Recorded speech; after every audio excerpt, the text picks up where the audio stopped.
Racing games have always been the industry standard to showcase and push the limits of next-gen hardware, owing to the fact that only certain sections need to be rendered at a particular time, unlike open-world games.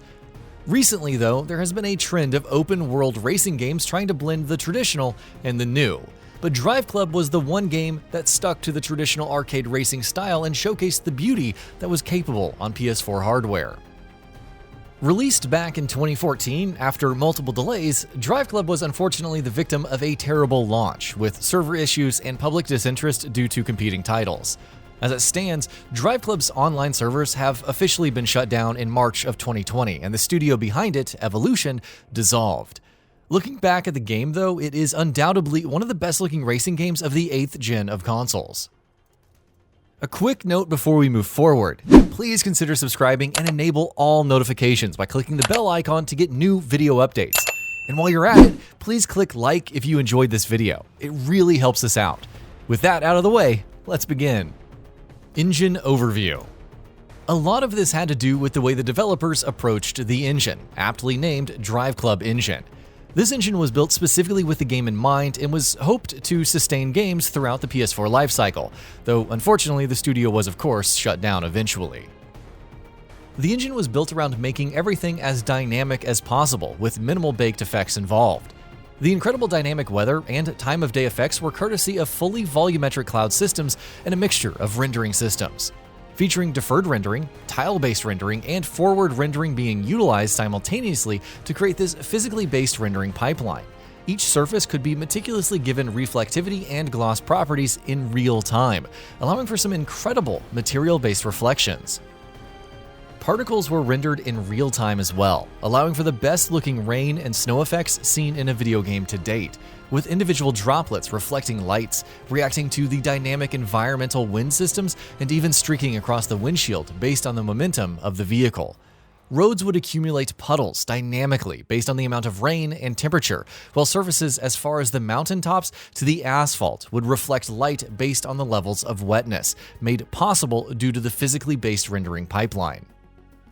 Even the vehicles themselves were created with accurate CAD models from the manufacturers themselves when possible, and coated with multiple physical layers ranging from metal to paint and gloss.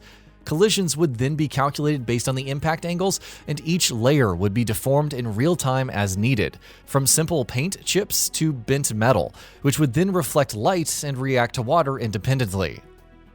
Detailed screen space reflections and shadows would be taken into account for all of these surfaces, with dirt on the windshield diffusing the sunlight after the volumetric clouds had diffused it, while headlights would actually contain light sources refracted by the plastic and glass casings. Even the thin film interference effects forming a rainbow on the glass would be rendered in real time. All of this was then refreshed at a stable 30 FPS, while having extremely low controller latency even after performing the physics calculations needed for handling a vehicle, such as the car and tire frictions. Even the anti-aliasing was given multiple layers, utilizing a mixture of pixel-based system, temporal-based, FXAA, and material-based systems. On top of it was another layer for rectifying any other jagged edges in sight. Other post-processing effects such as depth of field, motion blur, and bloom were implemented atop this rendered image to create the illusion of high speed. Even the LOD streaming was spot on for all the surfaces in view, with rare texture pop-ins in the distance. Clearly, this game and its engine were way ahead of its time. To this day, DriveClub looks incredible, and the only limitations would be the 1080p 30 FPS cap, lack of ray tracing, occasional texture pop-ins or jagged edges, and the texture resolutions. What a potential PS5 patch could do. Over on the PS4 Pro, it was never patched with higher resolution textures. The former director did confirm it will never receive any updates, although it was technically possible. But we believe the potential for it to shine on the next-gen systems is stellar.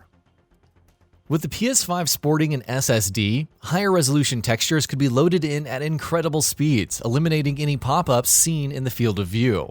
Everything from the particles to the environmental density could be further scaled up to make the already realistic-looking game more grounded.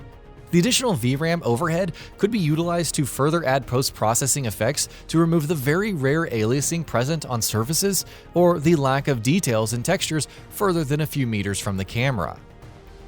All of this could be neatly bundled into a 60 FPS experience, which would make driving the cars feel even more exhilarating and attention-gripping. Slap on some ray tracing instead of the screen-spaced reflections, and the already incredible dynamic lighting system would be unbeatable, even in the current market. The DualSense controller, which also features haptic feedback and rumble, would be the cherry on top, with each button having different levels of force needed for things such as brakes or the clutch. And the rumble of every different texture the car would drive through reflected accurately in the DualSense rumble motors. The game engine and game holds promise to be scaled up into the next-gen hardware, and though Sony has a slate of games ready for arrival on next-gen showcase, Gran Turismo 7 by Polyphony Digital among them, DriveClub would serve to further showcase the beauty of next-gen scaling. Hopefully, there are similar thoughts thrown around at the Sony HQ, and somebody is given hold of the IP to patch it into the 9th generation of consoles, because it sure as heck deserves it.